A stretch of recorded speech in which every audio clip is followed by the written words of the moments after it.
आज की वीडियो में हम एजैक्स के बारे में बात करेंगे।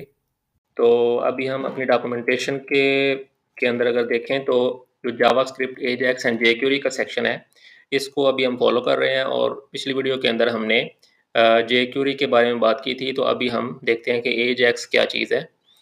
तो AJAX is short for asynchronous JavaScript and XML. ठीक है, तो इसमें क्या चीज़ें हैं? एसिंक्रोनस जावास्क्रिप्ट और XML हम यूज़ करते हैं डेटा एक्सचेंज के लिए। अब इसकी आगे मेन एक्सप्लेनेशन है। AJAX is an internet communications technique that allows a web page displayed in a user's browser to request specific information from a server and display this information on the same page without the need to reload the entire page. तो ये जो part है ना इस line का, ये important है। ये पर्पस बता रहा है कि हम एजैक्स को यूज़ क्यों करते हैं। तो लेट्स से कि अभी आप इस पेज के ऊपर हैं, तो अगर आप इस गेट वर्डप्रेस के बटन पे क्लिक करेंगे तो पेज आपका पूरा रीलोड होगा।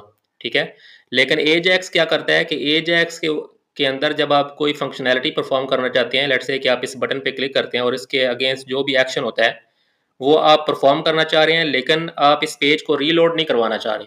ठीक है, तो रीलोडिंग को अवॉइड करते हुए कोई भी फंक्शनैलिटी परफॉर्म करना, या इस पेज की आप किसी भी इंफॉर्मेशन को अपडेट करना चाह रहे हैं लेकिन आप पेज को रिफ्रेश भी नहीं करना चाह रहे, उसको रीलोड भी नहीं करना चाह रहे, तो उस केस में हम एजैक्स यूज़ करते हैं।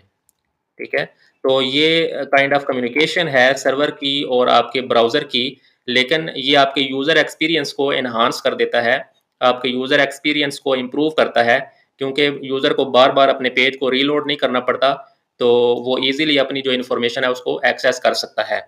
और दूसरी बात यह है कि जब आप रीलोड करते हैं पेज को, तो आपका पूरा पेज, उसके ऊपर जो जो फाइल्स हैं वो सारी दोबारा से इंक्लूड होती हैं। तो परफॉर्मेंस के लिहाज से भी कोई इतनी अच्छी टेक्निक नहीं है।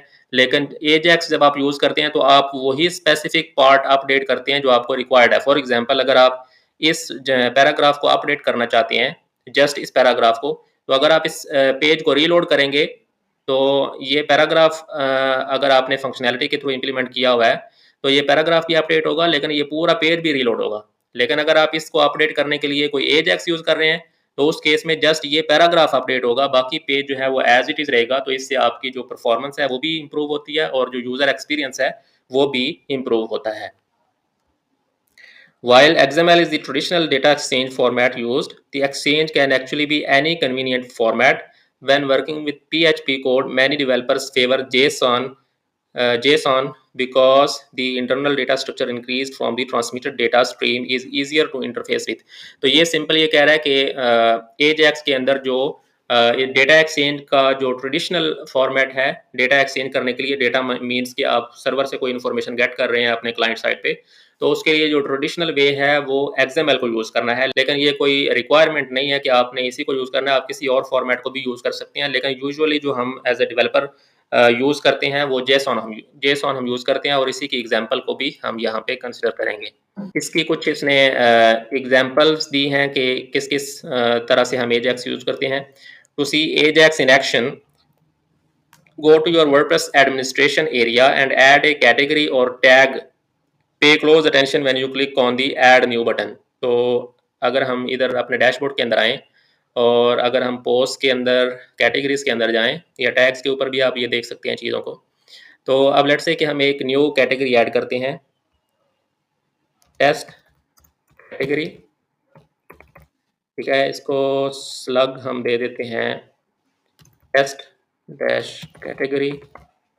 पेरेंट कैटेगरी हम नहीं देते, डिस्क्रिप्शन ऐड नहीं करते। तो अब जब हम ऐड न्यू पे क्लिक करते हैं तो आप देखें हमारा पेज जो है वो दोबारा रीलोड नहीं हुआ, बल्कि उसी पेज के ऊपर यहाँ पे हमें वो लोडर पहले शो हुआ और यहाँ पे हमारी जो टेस्ट कैटेगरी है वो ऐड हो चुकी है, लेकिन पेज हमारा जो है वो रिफ्रेश नहीं हुआ। ठीक है, तो ये कैसे हुआ है? ये एजैक्स के थ्रू हुआ है। ठीक है, तो ये इसकी एक एग्जाम्पल है। इसी तरह और एग्जाम्पल सिनेरियो इसने यहाँ पे कुछ मेंशन किया है कि गूगल डॉक्स जो है वो ऑटोमेटिकली आपके डेटा को सेव करता है विदाउट एनी एक्शन, तो वो हर मिनट के बाद जो है वो अपडेट करता रहता है डेटा को, ताकि आपका जो डेटा है वो सेव्ड रहे। तो ये सारी चीज़ें कैसे इंप्लीमेंट होती हैं, ये एजेक्स के थ्रू होती हैं, जो अभी हम सीखेंगे। तो एजेक्स हम क्यों यूज़ करते हैं, ऑलरेडी हमने एक्सप्लेन कर दिया इनफ। अगर आप इसको रीड करना चाहें तो कर सकते हैं। सिंपल अल्फाज में ये है कि आप अपने यूज़र का एक्सपीरियंस जो है उसको इम्प्रूव करना चाहते हैं, आप अपनी वेबसाइट की परफॉर्मेंस को इम्प्रूव करना चाहते हैं, ताकि आपका जो यूज़र है वो ईजिली अपनी इंफॉर्मेशन को एक्सेस कर सके और उसको पेज को दोबारा से रीलोड ना करना पड़े। ठीक है, तो अब how do I use Ajax. अब हम देखते हैं कि हम एजेक्स को एक्चुअली किस तरह से इस्तेमाल कर सकते हैं। तो 3 स्टेप्स होते हैं इसके, इसको हम गो थ्रू कर लेते हैं। सबसे पहले ये होगा कि आपके फ्रंट एंड साइड पे आपका जो पेज है, जो आपका ऑलरेडी लोडेड है, जैसे फॉर एग्जांपल ये पेज एक लोडेड है, ये फ्रंट एंड साइड है। Some sort of page event initiates a JavaScript और jQuery फंक्शन। ठीक है, तो आपके फ्रंट एंड साइड से कोई एक्शन परफॉर्म होगा जावास्क्रिप्ट या jQuery के जरिए। ठीक है, अब लेट्स से कि आप इस बटन पे क्लिक करते हैं तो आपने एक एक्शन परफॉर्म किया। तो जब आप इस पे क्लिक करेंगे तो कोई जावास्क्रिप्ट आपका कोड लिखा हुआ होगा जो कि इस क्लिक को रीड करेगा और फिर इसके अगेंस्ट कोई एक फंक्शन परफॉर्म करेगा। ठीक है, that function gathers some data from the page and sends it via a HTTP request to the server. तो जब आप इस पे क्लिक करेंगे तो आप कोई डेटा गेट करेंगे इस पेज का और इसको आप सेंड करेंगे सर्वर पे। ठीक है, जहां से आप इंफॉर्मेशन गेट करना चाहते हैं। Because handling HTTP requests with JavaScript is awkward and jQuery is bundled into WordPress anyway, we are going to focus only on jQuery code from here on out। तो आप इस रिक्वेस्ट को server को send करने के लिए JavaScript भी use कर सकते हैं और jQuery भी यूज कर सकते हैं। jQuery जो है ये जावास्क्रिप्ट की ही लाइब्रेरी है, तो चूंकि jQuery जो है वो वर्डप्रेस के साथ बंडल्ड होती है और उसको हम एक्सेस कर सकते हैं और वो ईजियर भी है यूज करना, तो इसलिए हम jQuery को ही इन एग्जांपल्स के अंदर कंसिडर करेंगे। देन सेकंड पॉइंट हमारे पास क्या होता है, the server receives the request. जो रिक्वेस्ट हमने फ्रंट एंड से क्लाइंट से सेंड की इस बटन पे क्लिक करने के बाद, तो सर्वर उसको रिसीव करता है, does something with the data. तो जो उसने डेटा रिक्वेस्ट किया है यूजर ने फ्रंट एंड से, उसको प्रोसेस करता है, उसके साथ कुछ एक्शन परफॉर्म करता है। It may assemble related data and send it back to the client browser in the form of an HTTP response. तो जो डेटा यूजर ने फ्रंट एंड से रिक्वेस्ट किया होता है उसको वो सर्वर के डेटाबेस से गेट करके, तो सर्वर उसको रिस्पॉन्ड करता है, सर्वर उसको दोबारा सेंड कर देता है आपके ब्राउजर के अंदर। ठीक है, फिर क्या होता है, the jQuery function that sent the initial AJAX request receives the server response and does something with it. ठीक है, तो फिर जब फ्रंट एंड से जिस फंक्शन के जरिए आपने वो रिक्वेस्ट सेंड की थी, उसी रिक्वेस्ट के अंदर कॉल बैक फंक्शन के अंदर आपको वो सर्वर का रिस्पॉन्स रिसीव हो जाता है और उस रिस्पॉन्स को फिर आप अपने पेज पे डिस्प्ले करवा सकते हैं, प्रेजेंट कर सकते हैं, या जैसे भी आप उसको इस्तेमाल करना चाहें। तो ये इसका सिंपल 3 वे प्रोसेस है। ठीक है, क्लाइंट साइड से आप रिक्वेस्ट सेंड करते हैं, सर्वर उस डेटा को गेट करता है जो क्लाइंट ने रिक्वेस्ट किया होता है और उस सर्वर जो है वो अपने डेटा को सेंड कर देता है फ्रंट एंड पे। फ्रंट एंड पे फिर आप कॉल बैक के जरिए आप उस डेटा को रिसीव करते हैं और उसको डिस्प्ले करवा देते हैं। अब यहाँ से हम डॉक्यूमेंटेशन जो है उसके प्रोसेस को थोड़ा सा स्किप करेंगे। अभी हम जाएंगे इसके बैक एंड साइड पे, जहाँ पे हम अपने डेटा को, अपने जो कॉल बैक फंक्शंस हैं बैक एंड साइड के लिए, उनको प्रिपेयर कर लेते हैं ताकि फ्रंट एंड पे फिर हम उनको इस्तेमाल कर सकें। तो अभी हम मूव करेंगे सर्वर साइड PHP एंड एनक्यूइंग पे, इसको हम साथ में ओपन कर लेते हैं। तो यहाँ पे ये चीज़ हमने ऑलरेडी डिस्कस की थी कि हम अपनी जावास्क्रिप्ट फाइल को किस तरह से एनक्यू करते हैं। तो ये आपको याद होगा कि ये हमने चीज़ ऑलरेडी की थी, जिसके ज़रिए हमने एक जावास्क्रिप्ट फाइल जो है वो रजिस्टर की थी। तो अब नेक्स्ट जो हमने चीज़ करनी है वो ये है कि एक तो हमने नन्स क्रिएट करनी है। ठीक है, नन्सेज हम क्यों यूज़ करते हैं, ये भी चीज़ हम ऑलरेडी डिटेल के अंदर डिस्कस कर चुके हैं। ये सिक्योरिटी पर्पजेज़ के लिए हम यूज़ करते हैं।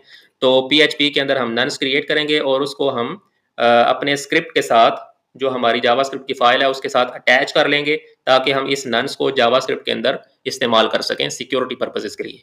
तो जब आप अपनी जावास्क्रिप्ट की फाइल के साथ कोई PHP से डेटा गेट करके, PHP सर्वर से कोई डेटा गेट करके, अगर आप उसको अटैच करना चाहते हैं अपनी जावास्क्रिप्ट फाइल के साथ, या अगर आप उसको अवेलेबल करना चाहते हैं अपनी जावास्क्रिप्ट फाइल के अंदर, तो उसके लिए हम लोकलाइज का कॉन्सेप्ट यूज करते हैं। ठीक है, तो इसमें हम क्या करेंगे, आप देखें ये जो admin_url का ये जो फंक्शन है, ये PHP का फंक्शन है। ठीक है, हम क्या चाह रहे हैं कि हम इस फंक्शन की वैल्यू को अपनी जावास्क्रिप्ट फाइल के अंदर, जो कि ये वाली जावास्क्रिप्ट फाइल हमने ऐड की थी, अपने केस में इसका नेम हमारा डिफरेंट था, तो इस फाइल के अंदर हम इस वैल्यू को यूज़ करना चाहते हैं, ठीक है। तो आप सिंपली क्या कर रहे हैं कि लोकलाइज अंडरस्कोर स्क्रिप्ट का एक फंक्शन वर्डप्रेस हमें प्रोवाइड करता है, जिसके अंदर हम सबसे पहले बताते हैं कि आप ये जो वैल्यूज़ डिफाइन कर रहे हैं इनको आप किस जावास्क्रिप्ट फाइल के अंदर एक्सेस करना चाह रहे हैं, ठीक है। तो हम बता रहे हैं कि आप इस जावास्क्रिप्ट फाइल के साथ हमें इस डेटा को अटैच कर दें ताकि इसके अंदर हम इस डेटा को इस्तेमाल कर सकें, ठीक है। तो उस केस में आप सबसे पहले एक वेरिएबल डिफाइन करते हैं, ठीक है, एक ऑब्जेक्ट डिफाइन करते हैं। उस सब्जेक्ट की आप डिफरेंट प्रॉपर्टीज जो है वो अरे के थ्रू डिफाइन कर सकते हैं, जैसे कि ajax अंडरस्कोर url है, ये इस ऑब्जेक्ट की एक प्रॉपर्टी होगी और इसके अंदर हमें जो वर्डप्रेस की जो डिफॉल्ट ajax की url होती है, जो ajax के लिए हमें रिक्वायर्ड होती है, वो हम इस फंक्शन के जरिए गेट कर सकते हैं। इसी तरह जो हम क्रिएट नन्स के फंक्शन को इस्तेमाल करके, ये वाली जो WP क्रिएट नन्स के फंक्शन के जरिए हम नन्स क्रिएट करेंगे, ये भी हम PHP के अंदर क्रिएट करते हैं। अब इस नन्स को जब हम अपनी जावास्क्रिप्ट के अंदर एक्सेस करना चाह रहे हैं तो उसके लिए हमने एक नन्स का वेरिएबल डिफाइन कर लिया जो कि हमें इस ऑब्जेक्ट के थ्रू एक्सेसिबल होगा, ठीक है, और उसको हमने वैल्यू असाइन कर दी जो हमें नन्स उस फंक्शन ने रिटर्न की होगी, ठीक है। तो अब हम इसको इम्प्लीमेंट करते हैं। तो यहाँ पे आप देखें ये वाला कोड हमने लिखा था, जिस इस हुक को, इस कॉल बैक फंक्शन को हमने अटैच किया था एडमिन एनक्यू स्क्रिप्ट्स के साथ, ठीक है। तो अब हम इस कोड को कॉपी कर लेंगे जिसके जरिए हम PHP का डेटा जो है वो जावास्क्रिप्ट फाइल में पास करेंगे। तो अगर हम अपनी एडमिन साइट पे आएँ तो यहाँ पे हमने ये अपनी फाइल जो है वो एडमिन साइट के लिए रजिस्टर की थी, ठीक है। तो अब हम क्या करेंगे कि इसके नीचे ये वाला कोड कॉपी कर देंगे। तो अब आपने बताना है कि ये जो आप डेटा डिफाइन कर रहे हैं, सबसे पहले तो आपने ये बताना है कि ये डेटा आप किस जावास्क्रिप्ट फाइल के अंदर एक्सेस करना चाह रहे हैं। तो हमारी जो जावास्क्रिप्ट फाइल थी उसको हमने यूनिक की दी थी एडमिन डैश स्क्रिप्ट की, तो इसको हम कॉपी कर लेंगे और इसको यहाँ पे रिप्लेस कर देंगे। फिर आप अपने ऑब्जेक्ट का नेम बताएंगे, ठीक है। तो ऑब्जेक्ट का नेम हम रख देते हैं अपने प्लगइन प्रीफिक्स के साथ ताकि हम नेमिंग कोलिजन्स को अवॉइड कर सकें। तो यहाँ पे माई की जगह पे हम कर देते हैं my plugin prefix underscore ajax underscore object. तो अब जितना भी डेटा हम यहाँ पे प्रोवाइड कर रहे हैं ये हमें इस ऑब्जेक्ट के थ्रू एक्सेसिबल होगा। कैसे एक्सेसिबल होगा कि आप सबसे पहले जावास्क्रिप्ट के अंदर ये वाला ऑब्जेक्ट लिखेंगे इस तरह से, और फिर डॉट के जरिए आप किसी भी वेरिएबल को एक्सेस कर सकते हैं। अगर आप ajax अंडरस्कोर url लिखेंगे ऐसे तो आपको ये वाली वैल्यू मिल जाएगी, ठीक है। अगर आप डॉट नन्स लिखेंगे तो आपको ये वाली वैल्यू जावास्क्रिप्ट के अंदर रिसीव हो जाएगी, ठीक है। तो ये एक वर्डप्रेस हमें फंक्शन प्रोवाइड करता है जिसके जरिए आप PHP के डेटा को, अब ये वाला जो फंक्शन है ये हमें जावास्क्रिप्ट के अंदर एक्सेसिबल नहीं है, ठीक है, ये हमें जस्ट PHP के अंदर एक्सेसिबल है। तो जब भी आपने कोई PHP का डेटा जावास्क्रिप्ट के अंदर पास करना हो तो उसके लिए हम WP underscore localise underscore script का फंक्शन यूज करते हैं, ठीक है। तो अब ये हमने ऑब्जेक्ट बना लिया, ajax अंडरस्कोर url के अंदर हमें ajax url मिल जाएगी। ये ऑलवेज यही होती है और हमेशा आपने जब भी ajax यूज करना है तो आपने इसी तरह से इस फंक्शन के जरिए ही जो default admin dash ajax dot php की जो url है वो हमें यहाँ पे रिसीव हो जाएगी। इसको आपने एज इट इज ही यूज करना है। फिर नेक्स्ट है हमारे पास नन्स, ठीक है।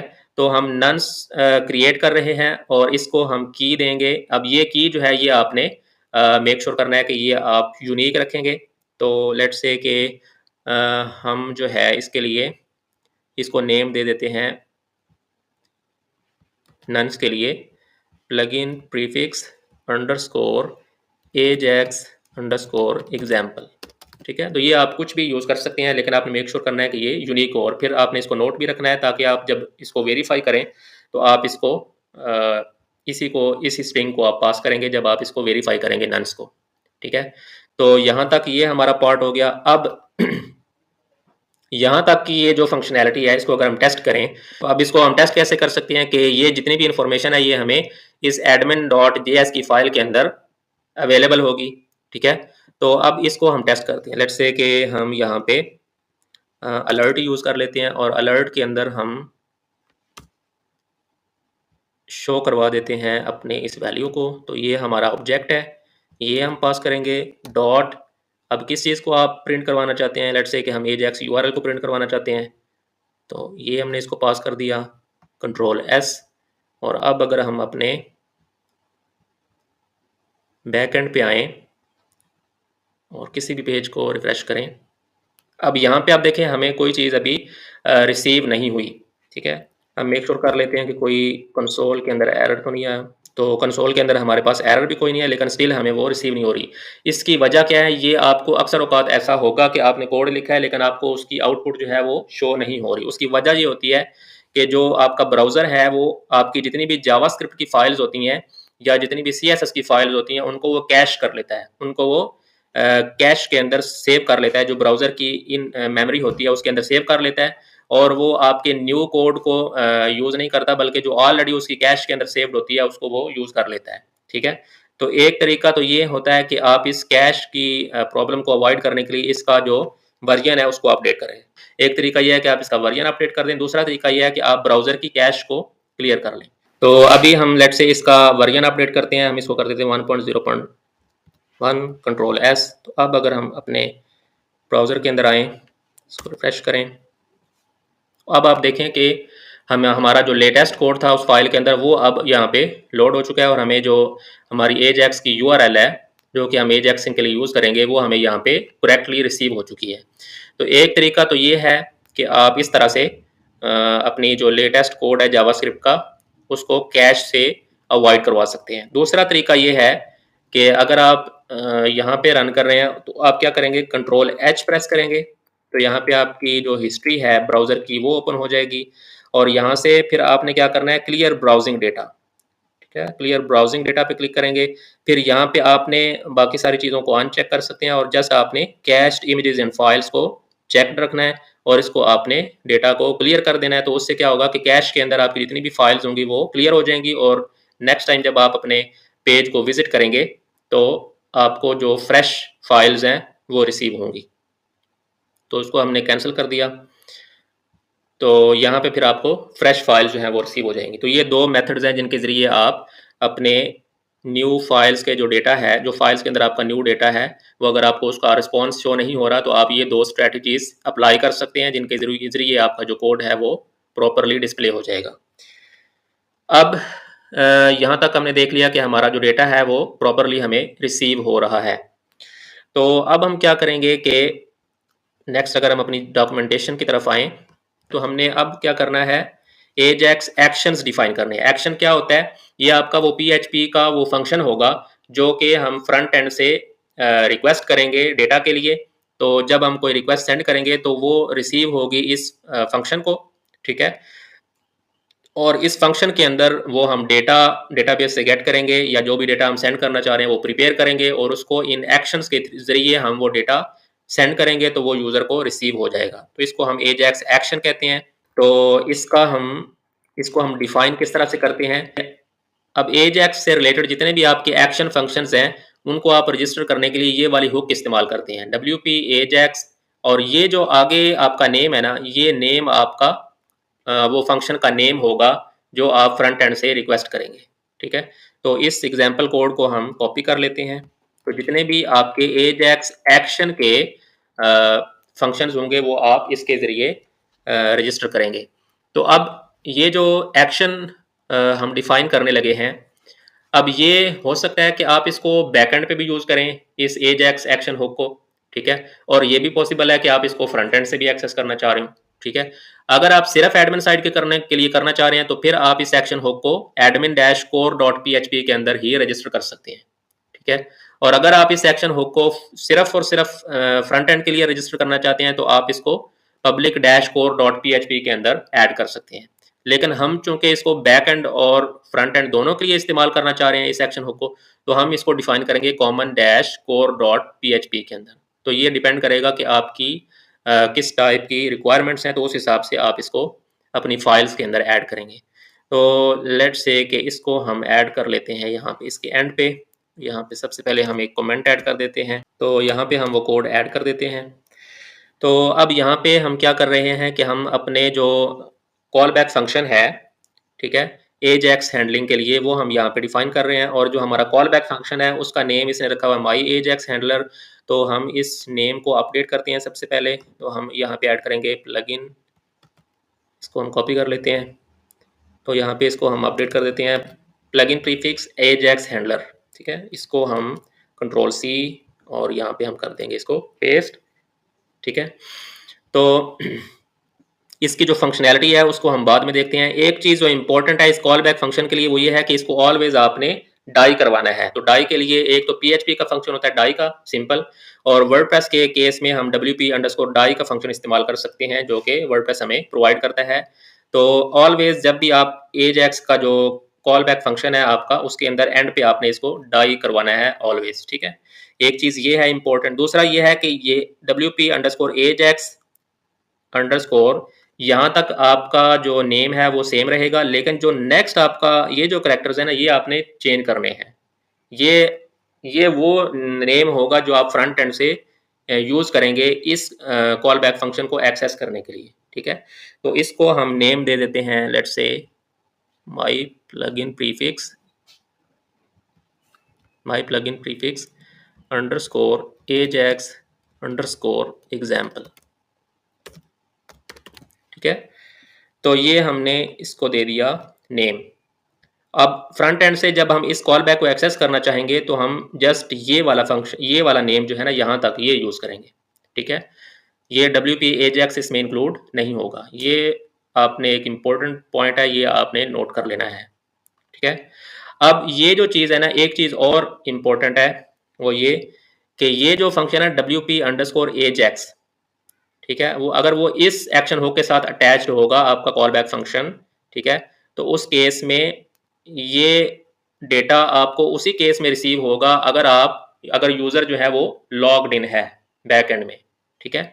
अगर आप ये करना चाह रहे हैं कि आप इस कॉल बैक को जो उन यूज़र्स को भी डिस्प्ले करवाना चाह रहे हैं इस डेटा को जो कि लॉग्ड इन नहीं है, तो उस केस में एक और एक्शन हुक भी वर्डप्रेस हमें प्रोवाइड करता है जो कि इस तरह से होगी WP_ajax underscore no priv underscore फिर आगे आपका वही नेम है, ठीक है। तो अब हम इसको भी अप्लाई करते हैं। हम चूंकि फ्रंट एंड पे भी इसको डिस्प्ले करवाना चाहते हैं और बैक एंड पे भी करना चाहते हैं और फ्रंट एंड पे भी ये भी पॉसिबल है कि यूज़र जो है वो लॉग्ड इन ना हो, तो उस केस में हम इस एक्शन हुक को भी यूज़ करेंगे और इसका जो नेम है वो हम अपडेट करेंगे। तो WP_ajax अंडरस्कोर यूज़ करने के बजाय हम अब क्या यूज़ करेंगे WP_ajax अंडरस्कोर नो priv, ठीक है। तो यहाँ पे हम कोड भी ऐड कर देते हैं और ये हम कर देते हैं। तो अब ये दोनों डिफरेंट हैं, तो अब इस केस में ये भी हो सकता है कि आप हो सकता है जो लॉग्ड इन यूजर्स हैं उनको कोई डिफरेंट डेटा शो करवाना चाह रहे हो और जो लॉग्ड आउट यूजर्स हैं उनको आप कोई डिफरेंट डेटा शो करवाना चाह रहे हो। तो अगर ये केस हो तो आप ये जो हैंडलर फंक्शंस हैं इनको भी चेंज कर सकते हैं। आप लॉग्ड इन यूजर्स के लिए अलग हैंडलर फंक्शन बना सकते हैं जैसा कि हमने यहाँ पे किया हुआ है, और आप जो लॉग्ड आउट का केस है उसके लिए अलग से हैंडलर फंक्शन बना सकते हैं, ठीक है। वो डिपेंड करेगा कि आप सेम डेटा शो करवाना चाहते हैं या डिफरेंट डेटा शो करवाना चाहते हैं। तो हम चूंकि सेम डेटा शो करवाना चाहते हैं तो हमने एक ही फंक्शन बनाया है हैंडलर फंक्शन, उसको दोनों एक्शन हुक के साथ हमने अटैच कर दिया है। अच्छा, फिर हम ये करते हैं कि हम यहाँ पे हैंडलर फंक्शन को कंसिडर करते हैं और इसके अंदर कुछ डेटा जो है वो प्रिपेयर करते हैं ताकि हम इस एक्शन हुक जब ये हमारी कॉल हो तो उसको कुछ डेटा हम रिटर्न करवा सकें। तो वो हम किस तरह से करेंगे। तो अगर हम डॉक्यूमेंटेशन की तरफ आएँ तो डायरेक्टली डेटा को प्रोसेस करने से पहले हमने ये वाला एक फंक्शन है ये हमने यूज़ करना है जिसके ज़रिए हम अपनी नन्स को वेरीफाई करेंगे, ठीक है। तो वो हम कैसे करते हैं, यहाँ पे अगर हम एंड पे जाएं तो इसने कंप्लीट एग्जांपल इसकी मेंशन की हुई है। तो यहाँ पे हम क्या करेंगे कि इस कोड लाइन को हम कॉपी कर लेते हैं और जो हमारा हैंडलर फंक्शन है इसके स्टार्ट में हम ये ऐड कर देंगे चेक एजेक्स रेफरर, ठीक है। अब ये फंक्शन क्या करता है, ये आपकी उस नन्स की बेस पे वेरीफाई करेगा आपके एजेक्स की रिक्वेस्ट को कि ये वैलिड रिक्वेस्ट है या नहीं है, ठीक है। तो इसकी अगर आप डिटेल देखना चाहें तो इसको आप इस फंक्शन को सर्च कर सकते हैं और इसकी जो फर्दर डिटेल्स हैं उनको आप रीड कर सकते हैं। Verifies the AJAX request to prevent processing requests external of the blog. तो ये मेक श्योर करता है कि आपकी जितनी भी एजेक्स की रिक्वेस्ट हैं वो आपके अपने जो वर्डप्रेस का की वेबसाइट है उसी से आपको रिसीव्ड हो रही हैं और अनइंटेंशनल वे के अंदर इसको रिक्वेस्ट नहीं किया जा रहा, और ये नन्स की बेस पे इसको वेरीफाई करता है। इसके अगर आप पैरामीटर्स को देखें तो इसका जो थर्ड पैरामीटर है वो डाई का है, ठीक है, और इसकी वैल्यू बूलियन होती है, ठीक है, और ये इसकी डिफॉल्ट वैल्यू ट्रू है। मीन्स कि ये क्या करेगा, whether to die early when the nonce can not be verified. तो अगर नन्स जो है वो वेरीफाई नहीं होती तो ये आपको अर्ली इसी लाइन के ऊपर ये आपको डाई कर देगा, ठीक है। और नेक्स्ट जो हम डेटा इसको प्रोसेस करने जा रहे हैं वो फिर रन नहीं होगा, यहीं से ये डाई हो जाएगा, ठीक है। और इसकी डिफ़ॉल्ट वैल्यू चूँकि ट्रू है, तो इस केस में क्या होगा कि ये अर्ली उसको डाई कर देगा और नेक्स्ट जो आपका डेटा है वो यूज़र को सेंड नहीं होगा। अगर आप इसको थर्ड पैरामीटर इसको पास करते हैं फॉल्स का, ठीक है, तो उस केस में ये यहाँ पे डाई नहीं करेगा बल्कि नेक्स्ट जो प्रोसेसिंग है वो भी स्टार्ट हो जाएगी, बेशक आपकी नंस जो है वो वेरीफाई नहीं हो रही। तो हम चूंकि सिक्योर करना चाहते हैं अपने डेटा को, तो हम नंस को वेरीफाई करना चाहते हैं, ठीक है, तो हम इसको एज इट इज रहने देंगे। अब आपको याद होगा कि हमने जब नंस क्रिएट की थी तो उसका नेम हमने डिफरेंट रखा था, तो वो हम देख लेते हैं कि हमने इसका नेम क्या रखा था जब हमने नंस क्रिएट की थी। तो यहाँ पे आप देखें WP क्रिएट नंस के वक्त हमने इसको जो नेम दिया था वो ये वाला था, तो इसको हम कॉपी कर लेंगे और इसी को हम यहाँ पे पेस्ट कर देंगे। तो अब हमारी जो नंस है वो प्रॉपरली वैलिडेट हो पाएगी अगर ये करेक्ट जगह से रिक्वेस्ट हो रही है तो इस तरह से हम नंस को वेरीफाई करते हैं एजेक्स फंक्शंस के अंदर। फिर नेक्स्ट अब हम क्या करेंगे कि अब हम अपने वो डेटा को प्रिपेयर करेंगे जो हमने डेटा सेंड करना है, ठीक है।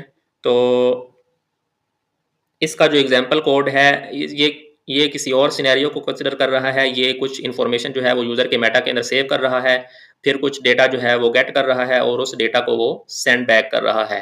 तो हम अपने कस्टम जो एग्जांपल है इसके अंदर कुछ और सिनेरियो कंसिडर कर लेते हैं। लेट्स से कि हम डिस्प्ले करवाना चाहते हैं कि जो कस्टम पोस्ट टाइप हमने रजिस्टर की थी उसकी टोटल कितनी पोस्ट जो है वो इस टाइम पे अवेलेबल है। तो हमारा टास्क ये है कि हम इस हैंडलर फंक्शन के जरिए जब भी हमारा ये वाला फंक्शन कॉल हो तो हम क्या करना चाह रहे हैं, हम काउंट करना चाह रहे हैं कि टोटल हमारी बुक्स कितनी अवेलेबल है, उसका जो काउंट है वो हम सिंपली रिटर्न करना चाह रहे हैं। तो ये हमारी रिक्वायरमेंट है। तो अब हम क्या करेंगे कि सिंपली एक क्यूरी जो है वो प्रिपेयर करेंगे। तो यही हम क्यूरी वाला जो कोड है इसको कॉपी कर लेते हैं। तो जब भी आप डेटा को क्यूरी करना चाहते हैं तो आप सबसे पहले एक ऑर्स का अरे प्रिपेयर करते हैं, ठीक है।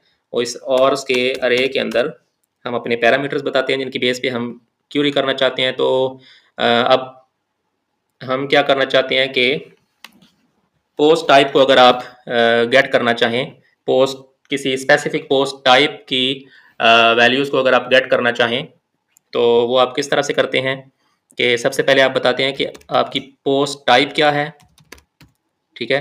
तो पोस्ट टाइप है हमारी बुक, ठीक है।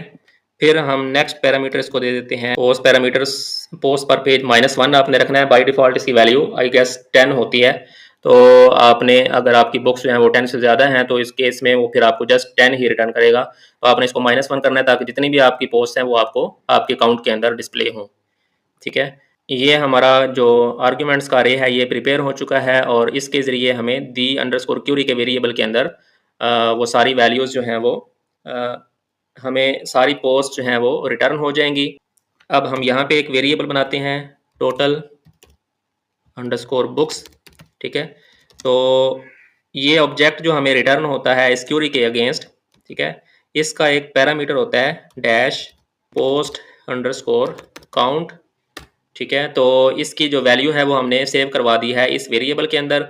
अब हम इस डेटा को सेंड करना चाहते हैं। तो डेटा को सेंड करने के लिए वर्डप्रेस हमें एक फंक्शन प्रोवाइड करता है wp_send_json, ठीक है। तो ये फंक्शन हमें वर्डप्रेस प्रोवाइड करता है जिसके जरिए हम ये जो डेटा हम यहाँ से सेंड करना चाह रहे हैं इसको हम सेंड करेंगे जेसन की फॉर्म के अंदर, ठीक है। तो सिंपली हम इसको वो डेटा पास कर देंगे। अब जो भी डेटा आप सेंड कर रहे हैं आप इसको प्रॉपरली स्केप करेंगे सिक्योर करने के लिए, ठीक है। तो इसके लिए हम स्केपिंग का फंक्शन यूज़ कर लेते हैं ask_html, ठीक है। और इसको हम पास कर देंगे जो भी डेटा हम सेंड करना चाह रहे हैं, सिंपली हमने इसको पास कर दिया। तो अब अगर हम इसको सेव करें तो हमारा जो बैक एंड का जो हैंडलर फंक्शन है वो प्रिपेयर हो चुका है। अब इसको फ्रंट एंड से हम इस डेटा को एक्सेस करेंगे अपनी इस एक्शन हुक को यूज़ करते हुए, ठीक है। तो अब अगर हम अपनी डॉक्यूमेंटेशन की तरफ आएँ तो बैक एंड के लिए जस्ट इतना ही था।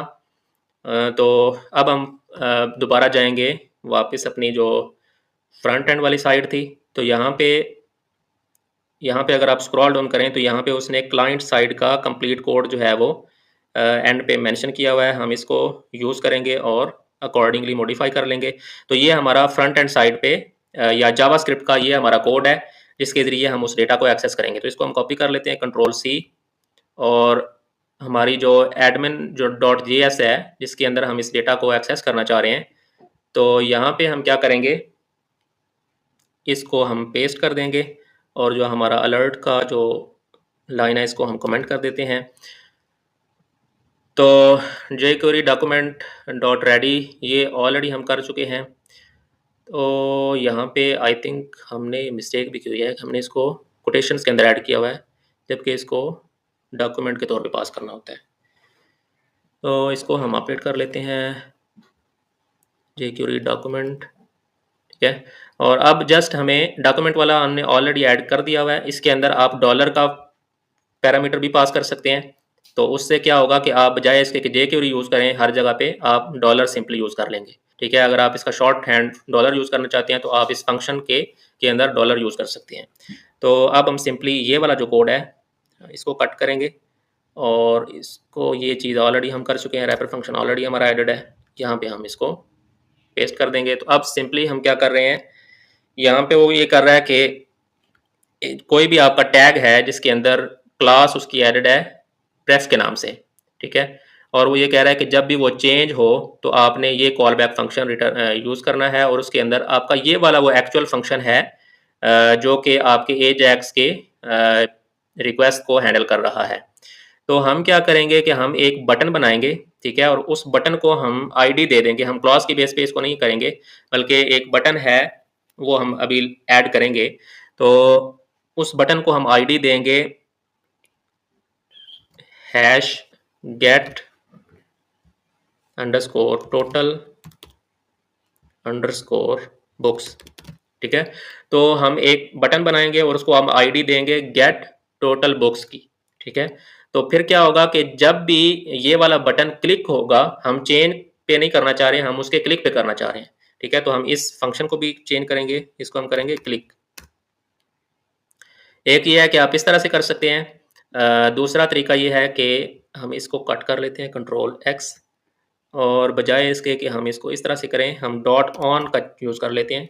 डॉट ऑन के अंदर आप सबसे पहले बताते हैं कि आप किस इवेंट को टारगेट करना चाहते हैं। तो इवेंट हमारा है क्लिक का। जब भी इस बटन को आप क्लिक करें तो फिर आपकी नेक्स्ट आ जाती है आपकी कॉल बैक फंक्शन। जब आप इस पर क्लिक होगा तो कौन सा कॉल बैक फंक्शन आप रन करना चाहते हैं, तो वो हमने कॉल बैक फंक्शन डिफाइन कर लिया, एंड पे सेमी कॉलन, और यहाँ पे हमारा वो कोड आ जाएगा जो कि हमारी एजैक्स को हैंडल करेगा, ठीक है। तो अब ये जो ऑब्जेक्ट है ये आपको याद होगा कि ये हम बैकएंड से सेंड कर रहे हैं। इसका हमारे केस में नेम जो है वो डिफरेंट था, तो इसको हम चेंज करेंगे कंट्रोल सी, जिसके अंदर हमारे सारे वैल्यूज़ अवेलेबल हैं। तो ये हम अपडेट कर देंगे, तो एजैक्स अंडरस्कोर यूआरएल से हमें वो यूआरएल मिल जाएगी, और यहाँ पे भी हम इस ऑब्जेक्ट को चेंज करेंगे और इससे हमें नन्स रिसीव हो जाएगी, ठीक है। तो डॉलर डॉट पोस्ट ये फंक्शन जो है, इसमें सबसे पहले आप वो एजैक्स यूआरएल आप इसको बताते हैं कि आपने किस यूआरएल को टारगेट करना है जहां से आपको जो आपका एजैक्स का हैंडलर फंक्शन है वो अवेलेबल होगा। तो वर्डप्रेस के अंदर वो हमें अवेलेबल होता है एजैक्स यूआरएल के अंदर, तो वो हमने इसको पास कर दी। फिर नेक्स्ट आपके वो पैरामीटर्स आते हैं, ठीक है, एक्स्ट्रा पैरामीटर्स जिनके थ्रू आप डेटा सेंड करते हैं। तो एक डेटा हम उसको सेंड कर रहे हैं हमारी जो नन्स है, ठीक है, वो हमने इसको सेंड कर दी। नन्स जो हमें PHP के जरिए रिसीव हुई है वो हमने इसको पास कर दी। फिर एक्शन के जरिए आप बताते हैं कि आपका जो हैंडलर फंक्शन है उसका नेम क्या था। तो हमारे हैंडलर फंक्शन का नेम क्या है, हमने जो हैंडलर फंक्शन बनाया था वो common dash core dot PHP के अंदर था, और इसका नेम था वो यहाँ से शुरू होगा WP अंडरस्कोर एजैक्स अंडरस्कोर के बाद। तो इसको हम कॉपी करेंगे कंट्रोल सी, और यहाँ पे हम इसको अपडेट कर देंगे, ठीक है। फिर नेक्स्ट ये तो इसको एक वैल्यू पास कर रहा है, जबकि हमारे केस में हमें कोई डेटा जो है फर्दर वो रिक्वायर्ड नहीं है। आप देखें कि ये जो हमारा हैंडलर फंक्शन है इसके अंदर हमें कोई किसी किस्म का फ्रंट एंड से डेटा जो है वो रिक्वायर्ड नहीं है, ठीक है। तो अगर आप कोई डेटा सेंड करना चाहें तो वो इस तरह से आप की बना के तो उसके डेटा को सेंड कर सकते हैं। हमें फ़िलहाल कोई डेटा जो है वो सेंड करने की ज़रूरत नहीं है, तो हम इसको यहाँ से इस लाइन को रिमूव कर देंगे, ठीक है। फिर ये जो थे ये आपके वो पैरामीटर्स थे जो आप इस रिक्वेस्ट को सेंड कर रहे हैं। फिर जो आपको डेटा रिसीव होगा वो आपको इस कॉल बैक फंक्शन के अंदर रिसीव होगा, ठीक है। तो जो भी आपका रिस्पॉन्स है जो हमने यहाँ से WP सेंड जेसन के जरिए सेंड किया था वो आपको किस फॉर्म में रिसीव होगा वो इस डेटा के वेरिएबल के अंदर आपको रिसीव हो जाएगा। तो अभी हम क्या करते हैं, हम सिंपली यहाँ पे अलर्ट करवा देते हैं कि जो भी डेटा आपको रिसीव हो रहा है उसको आप सिंपली, डॉलर नहीं हम यूज़ करते, जस्ट डेटा, तो जो भी डेटा हमें रिसीव हुआ है वो हम सिंपली उसको अलर्ट करवा रहे हैं यहाँ तक। इसको हम सेव करते हैं कंट्रोल एस। तो अब हमें सबसे पहले क्या करना है कि एक बटन बनाना है जिसका हमने आईडी डिफाइन करनी है, ये वाली। तो इसको हम कॉपी कर लेते हैं, कंट्रोल सी। और अब चूंकि ये हम एडमिन साइड के लिए भी कर रहे हैं और फ्रंट एंड साइड के लिए भी कर रहे हैं, इसलिए हमने इसको कॉमन के अंदर यूज़ किया था। तो हम इसको पहले बैक एंड पे टेस्ट कर लेते हैं। तो बैक एंड पे टेस्ट करने के लिए हम अपने वर्डप्रेस का जो डैशबोर्ड है उसको इस्तेमाल कर लेते हैं। तो हमारा जो प्लगइन का डैशबोर्ड है, जो प्लगइन का डैशबोर्ड है उसके अंदर हम इसको टेस्ट कर लेते हैं। तो प्लगइन का डैशबोर्ड का कोड हमारा अवेलेबल है प्लगइन डैशबोर्ड डॉट PHP के अंदर। तो यहाँ पे अगर हम एंड पे आए तो यहाँ पे सिंपली हम एक बटन बना लेते हैं, बटन \बटन, और इसको हम नेम दे देते हैं गेट टोटल बुक्स, ठीक है। और इसको हम आईडी दे देंगे, आईडी इज इक्वल्स टू, ये आ जाएगी। तो जब भी इस आईडी पे यूज़र क्लिक करेगा तो हमारा ये वाला जो क्लिक का इवेंट है ये फायर होगा, और ये क्या करेगा, ये डेटा को गेट करेगा और इसको अलर्ट बॉक्स के अंदर शो करवा देगा। तो अब हम अपनी फंक्शनैलिटी को टेस्ट करते हैं, कंट्रोल एस। तो अब अगर हम अपने डैशबोर्ड के अंदर जाएं और अपने प्लगइन का जो डैशबोर्ड है इसको अगर हम क्लिक करें तो अब यहाँ पे आप देखें हमारे पास एक बटन है। तो हम इसको क्लिक करते हैं तो हमें टोटल जो काउंट है, हमारी जो टोटल बुक्स अवेलेबल हैं वो हमें अलर्ट बॉक्स के अंदर शो होनी चाहिए। तो इस पर हम क्लिक करते हैं। अब देखें इसने हमें रिटर्न कर दिया है कि आपके पास जो टोटल बुक्स हैं वो 2 हैं। इसको आप वेरीफाई भी कर सकते हैं। लेट्स से अगर आप बुक्स के अंदर जाएं और यहाँ पे आपके पास 2 बुक्स हैं, लेट्स से हम एक और बुक ऐड करते हैं, बुक, कुछ भी आप कंटेंट ऐड कर दें, सिंपली हम इसको पब्लिश कर देते हैं। और अब अगर आप अपने प्लगइन के डैशबोर्ड के अंदर आएँ और गेट बुक्स पे क्लिक करें तो आप देखें इसने हमें रिटर्न कर दिया 3। तो इस तरह से आप एजेक्स की, अब देखें एजेक्स का फ़ायदा क्या हुआ कि हमने इस पर क्लिक किया तो हमारा पेज जो है वो रिफ़्रेश नहीं हुआ, रीलोड नहीं हुआ, बल्कि यहाँ पे रहते रहते इसने आपको इन्फॉर्मेशन जो है वो दे दी है। अब हम क्या करते हैं कि हम एक पैराग्राफ डिफाइन करते हैं और बजाय इसके कि हम अलर्ट बॉक्स के अंदर उसका रिजल्ट शो करवाएं, हम यहाँ पे नीचे एक पैराग्राफ ऐड करते हैं या हेडिंग ऐड करते हैं, उसके अंदर हम अपना डेटा डिस्प्ले करवाते हैं jQuery के जरिए। तो उसके लिए हम क्या करेंगे कि यहाँ पे एक हम पैराग्राफ ऐड करते हैं और इसको फिलहाल हम एम्प्टी रखेंगे और इसको हम आईडी दे देते हैं, ID is equals to books underscore response, ठीक है। तो जो भी हमें रिस्पॉन्स मिलेगा, टोटल बुक्स का जो काउंट होगा वो हम इस आईडी के जरिए यहाँ पे डिस्प्ले करवाना चाहते हैं। तो इस आईडी को हम कॉपी कर लेते हैं, कंट्रोल सी, इसको हम सेव करते हैं, कंट्रोल एस। अब हम अगर अपने कोड के अंदर जाएं तो बजाय इसके कि इसको अलर्ट करने के, अलर्ट को इस्तेमाल करने के बजाय हम यहाँ पे क्या करेंगे, डॉलर कोटेशंस के अंदर हम आईडी को टारगेट करेंगे, आईडी डॉट, अब इसका जो HTML है उसको हम रिप्लेस करना चाहते हैं। तो उसके लिए jQuery के अंदर फंक्शन होता है HTML और एंड पे सेमीकोलन, और इसको हम जो भी हमारा डेटा हमें मिल रहा है वो हम इसको पास कर देंगे, कंट्रोल एस। तो अब अगर हम अपने डैशबोर्ड के अंदर जाएं, इसको रिफ्रेश करें, अब अगर हम इस पर क्लिक करें तो आप देखें हमारी जो टोटल काउंट है वो यहाँ पे हमें इस आईडी के अंदर रिसीव हो रहा है। तो इस तरह से आप एजेक्स को इस्तेमाल करते हुए कोई भी इंफॉर्मेशन जो है वो सर्वर से गेट कर सकते हैं और उसको अपने पेज पे डिस्प्ले करवा सकते हैं, और ये इंफॉर्मेशन डिस्प्ले होगी आपके पेज को रीलोड किए बगैर। तो इससे आपका जो यूज़र एक्सपीरियंस है वो भी इम्प्रूव होता है और आपकी वेबसाइट की जो ओवरऑल परफॉर्मेंस है वो भी इम्प्रूव होती है।